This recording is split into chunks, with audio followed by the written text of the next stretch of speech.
हाँ? देखो क्या लंबी उम्र है, उन्हीं का फोन आ गया। हेलो भाभी भाभी तुम गायत्री। हेलो हेलो, मेरी आवाज आ रही है? कैसे हैं आप? ठीक तो है ना? हाँ मैं ठीक हूँ, तुम कैसी हो? ठीक हूँ। कब तक आएंगे? एक खास काम से दिल्ली आया हूँ, हाँ। खत्म होती वापस आ जाऊंगा। अच्छा ठीक है, संभल के आइए। वैसे मैंने दोनों भाइयों को घर भेज दिया था, वो अब तक आए कि नहीं? वो तो नहीं आए। डैडी! कैसी है पापा की गुड़िया? हाय भैया। वो लोग आ गए। कैसी हाय राम, घर एकदम चकाचक लग रहा है यार। फर्नीचर तो आ गया। राम की चॉइस बहुत अच्छी है। पता है, वैसे उसने अपना वादा तोड़ा तो नहीं? वादा तो नहीं तोड़ा, पर please please please please flower pot तोड़ दिया। मेरी प्यारी भाभी। मैं आपसे बाद में बात करती हूँ। बस बस। थैंक यू भाभी, आज आपने मुझे भैया से बचाया है। खाना टेस्टी नहीं भी होगा तो भी खा लूंगा। अच्छा हेलो, हाँ? सारी सब्जियां तुम काटोगे, सब्जियां खाना काटनी? बनाओगे और हो हम जाएगा। सबको खिलाओगे, वरना फोन लगा दूंगी। क्या क्या सब्जियां? हाँ। काटूंगा मैं? नो वे। रुक जाओ, क्या इसका मर्डर मत करो, क्या प्यार बोला से मर्डर? काटो। मैं तो इसका खून पी जाऊंगा। एक्सक्यूज मी।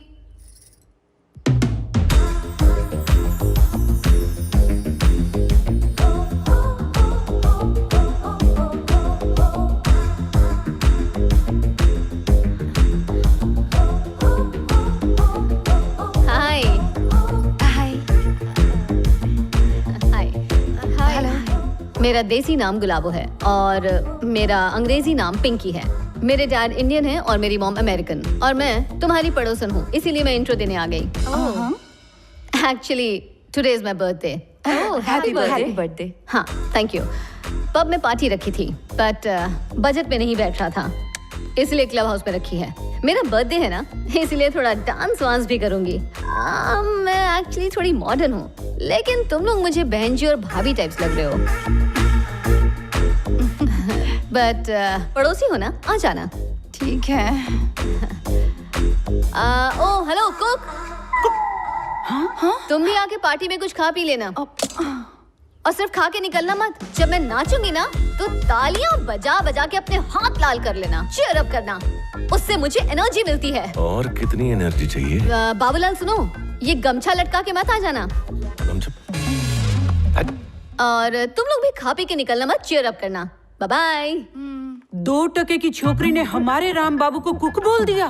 तुम्हारा खून नहीं खौल रहा? मेरा बस चले तो उस कर्म जली की जाके चुतिया काट डालो। अभी जाती अरे लक्ष्मी, अरे अब इतनी खूबसूरत है तो दिमाग तो कम होगा ही ना। खाना छोड़ो, तैयार हो जाओ, पार्टी में जाना है। अरे जाने दो, मेरा पार्टी में क्या काम? राम, उसने तुम्हें कुक कहा है, तुम उसे दिखा दो कि तुम लोगों के लिए किक हो। अरे वहाँ जाके ताली कौन बजाएगा? मुझे बहुत सारा काम है। राम, तुम ताली नहीं बजाओगे, वो तुम्हारे डांस पर ताली बजाएगी। सीटी भी नहीं बजाओगे, तुम्हें देखकर लोगों की सीटी बजनी चाहिए। बोल के हो गया आपका?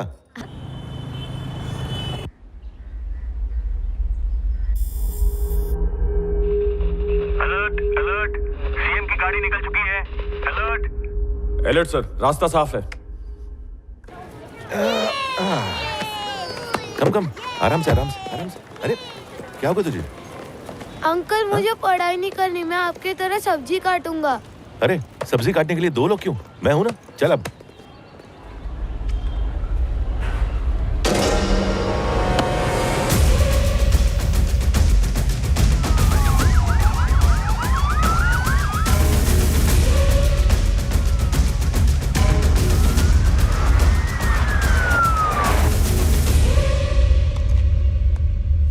You should think, you should fight, and you should capture.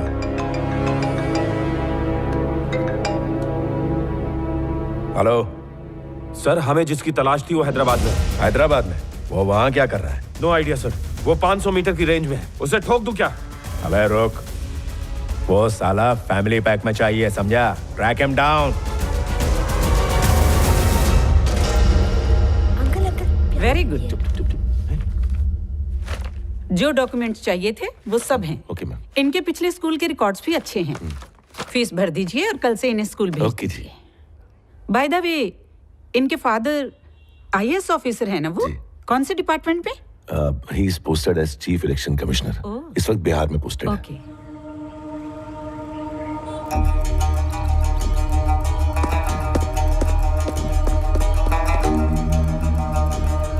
काम हो जाना चाहिए, ठीक है? बाद में बात करते हैं। सर उस इलेक्शन ऑफिसर की सारी जानकारी इस फाइल में है सर। सारे अपॉइंटमेंट्स कैंसिल कर दो। 1 घंटे तक कोई भी मुझे डिस्टर्ब नहीं करेगा। सर।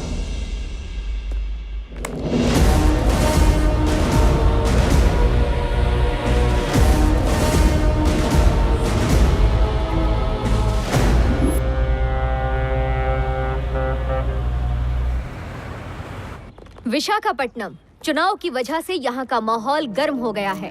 रूलिंग पार्टी अपनी सत्ता बचाने के लिए और ऑपोजिशन पार्टी पावर में आने के लिए, दोनों ही पार्टी सत्ता के लिए एड़ी चोटी का जोर लगा रही हैं।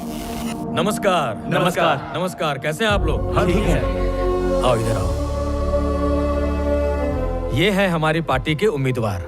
आप सभी को इन्हें ही जिताना है। ठीक है। किसी और को बिल्कुल नहीं। हो जाएगा। ये मेरा साला है और तुम सबका कैंडिडेट। इसको ही जिताना है। क्या बोलती पब्लिक?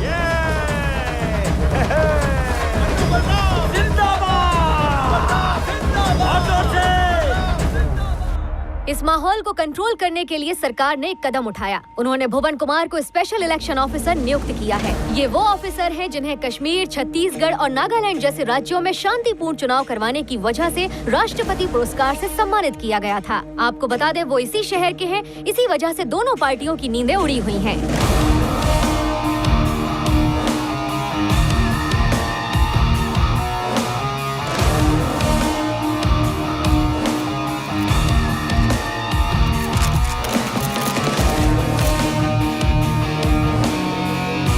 पहले दिन वोटिंग ब्राउन जोन में होगी, दूसरे और तीसरे दिन इन 3 जोन्स में होगी। इस बार ईवीएम मशीन्स वाईफाई से कनेक्टेड होंगी। या छत्तीसगढ़ बॉर्डर की तरफ से एक कंटेनर आ रहा है जिस पर मुझे शक है। जैसे ही हमारे जोन में आए उन्हें धर दबोचो। Okay sir.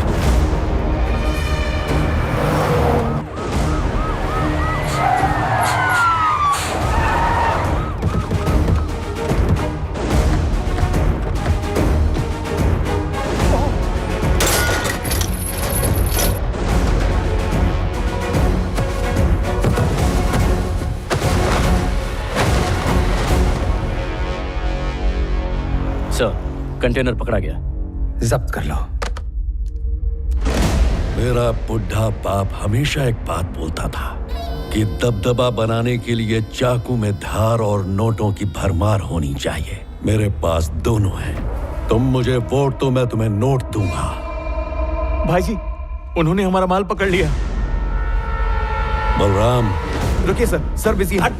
नमस्ते सर, बलराम बोलते हैं बंदे को। अपोजिशन पार्टी के लीडर परशुराम के साले हैं हम। पार्टी के कैंडिडेट। 175 करोड़ रुपया से भरा जो कंटेनर तुमने पकड़ा है वो हमारा है। ये ले, बाहर एक गाड़ी खड़ी है जिसमें 25 करोड़ रुपया है, वो तुम्हारा है। वो कंटेनर तू मेरे को अभी के अभी लौटा दे।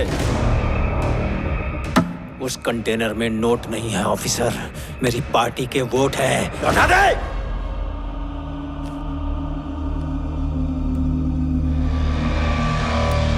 ऑफिसर। सर। इसे भी जब्त कराओ। सबूत के लिए थैंक्स। तुमने मेरा काम आसान कर दिया। पेपर्स तैयार करके इसे डिस्क्वालीफाई करो। Okay sir. क्या कहा? हमको डिस्क्वालीफाई करेगा? छोड़ो इसे। हम पिछली 3 पीढ़ियों से यहीं पर हैं और तुम मुझे डिस्क्वालीफाई करेगा? अबे गली मोहल्ले का छोटा मोटा गुंडा मवाली नहीं हूं मैं। पूरे शहर में मैंने अपने खूंखार भेड़िए पाल रखे, समझा?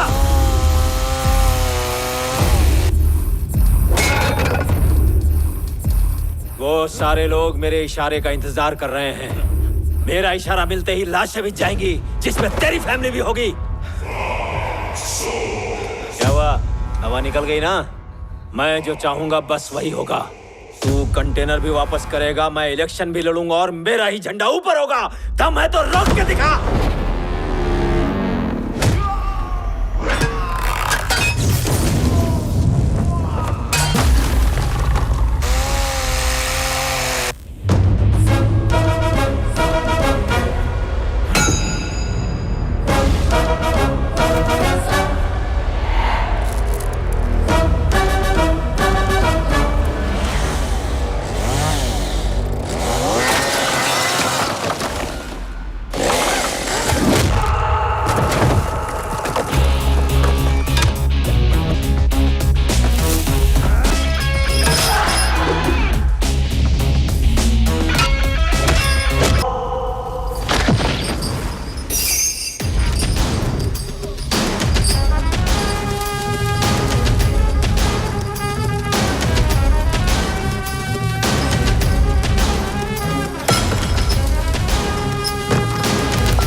रोक सके तो रोक के दिखा।